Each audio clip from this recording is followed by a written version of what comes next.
देवरानी और जेठानी की कहानी। सुनैना और सुरेखा यह दोनों देवरानी जेठानी थीं। जेठानी सुनैना नौकरी भी करती थी और देवरानी सुरेखा यह घर संभालती।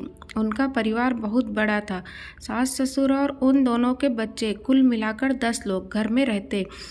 और अब बहुत साल बाद उनकी बुआ सास अपने भाई के घर रहने आई थी।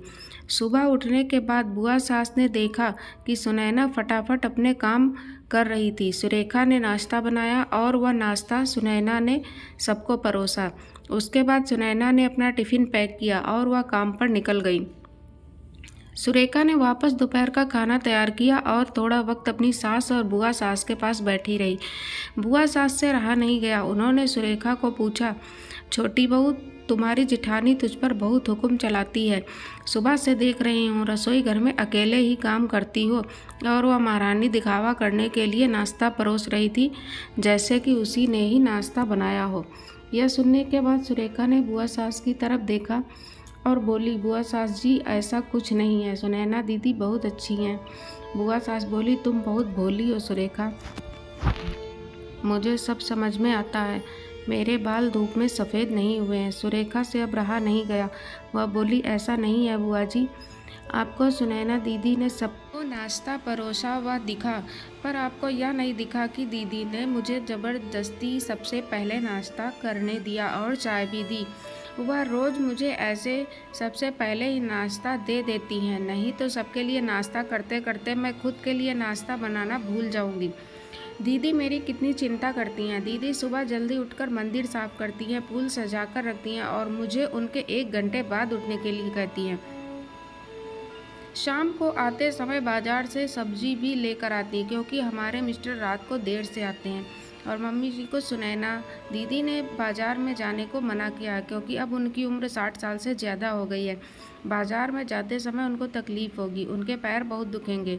कभी उनको बाहर घूमने का मन हुआ तो सुनैना दीदी छुट्टी लेकर उनको घुमाने ले जाती है। और हाँ बुआ जी, दीदी रोज़ शाम को आने के बाद वह कितनी भी थकी हों तब भी मुझे खाना बनाने में मदद करती हैं। वह मेरी बड़ी जेठानी ज़रूर है, पर मुझे अपनी छोटी बहन ही समझती हैं और मैं उनको अपनी बड़ी बहन समझती हूँ। यह सब सुनकर बुआ सास एकदम चुप हो गई। उनकी चुगली सुरेखा के आगे टिक नहीं पाई। शाम को सुनैना सब्जी की थैली सुरेखा के पास देते हुए बोली, सब्जी के साथ तुम्हारी मनपसंद लेखक की किताब भी उसमें है। यह सुनकर सुरेखा खुश हो गई। सुनैना को थैंक यू बोलकर वह सब्जी की थैली किचन में रखकर वह अपने रूम में चली गई। उतने में बुआ ने सुनैना को आवाज़ दी, बड़ी बहू ज़रा यह आना। वह बोली, सुनैना, तू इतनी मेहनत करके पैसे कमाती है और ऐसे फालतू में किताब खरीदी उस करके मुफ्त का खर्चा करती हो, वह भी अपनी छोटी देवरानी के लिए। वह ऐसे भी घर में बैठकर करती क्या है? तुम दिन भर मेहनत करती हो, वह घर में आराम करती है। इस पर सुनैना हंसकर बोली, क्या बुआ जी, आराम? और सुरेखा, उसे तो कहने पर भी वह आराम करती नहीं। सुबह उठकर बेचारी काम करती रहती है, सबका मनपसंद खाना, मेरे और उसके मिलाकर 4 बच्चों का टिफ़िन, सब वही तो करती है। और तब भी उसके चेहरे पर हमेशा आनंद दिखता है। सुबह की चाय पीने के लिए उसके पास वक्त नहीं रहता। दोपहर को जब बच्चे घर आते हैं तो उनका खाना, होमवर्क सब वही देखती है। इसलिए मुझे बच्चों का टेंशन नहीं है और इसलिए ही मैं ऑफिस में मन लगाकर काम कर पाती हूँ। कुछ दिन पहले ही मुझे प्रमोशन मिला है। इसके अलावा मम्मी जी और पापा जी की दवाइयाँ कभी ख़त्म हो गई और कभी लाने की हों तो वही ध्यान में रखती है।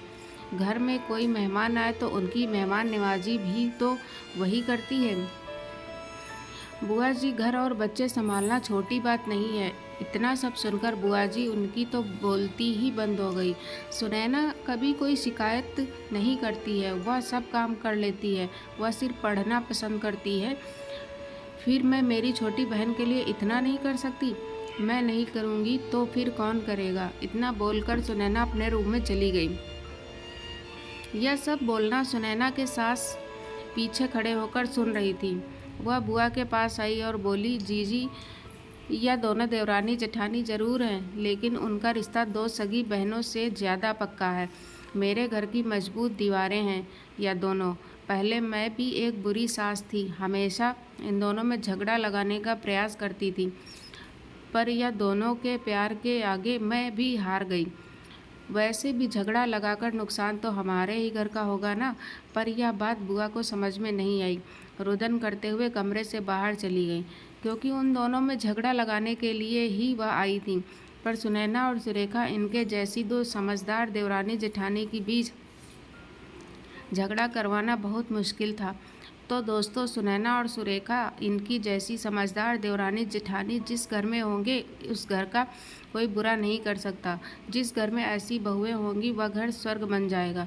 दोस्तों, देवरानी जेठानी की सुंदर पारिवारिक कहानी आपको कैसी लगी, ज़रूर बताएं। जय हिंद दोस्तों।